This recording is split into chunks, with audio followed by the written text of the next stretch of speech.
Iran's president orders an investigation into a huge explosion at the country's biggest container port. State media say at least 5 people are dead and more than 700 injured.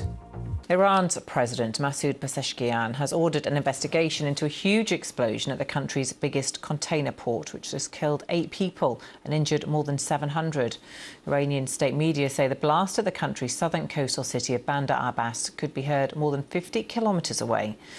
In a separate development, Iran's foreign minister says there are still differences with the US after the third round of indirect talks over Tehran's nuclear programme concluded in Oman. I discussed all these developments with our special correspondent for BBC Persian, Shahid Rajaee.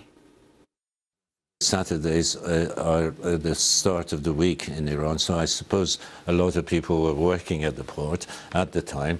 There was a huge explosion, and we know so far that some 700 people have been injured, and the figure had been going on all day, basically.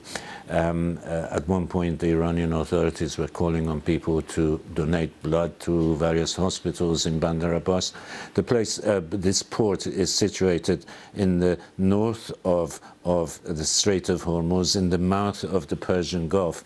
Very strategic place, and the port is the biggest port in Iran, handling some 80–90% of Iran's imports and exports. So a huge place for Iran and Iran's economy. The latest is that the fire is not under control and is still expanding and still reaching a lot of the containers in the port are catching fire and being set on fire. Basically, it's expanding and out of control still, some, 8 hours later.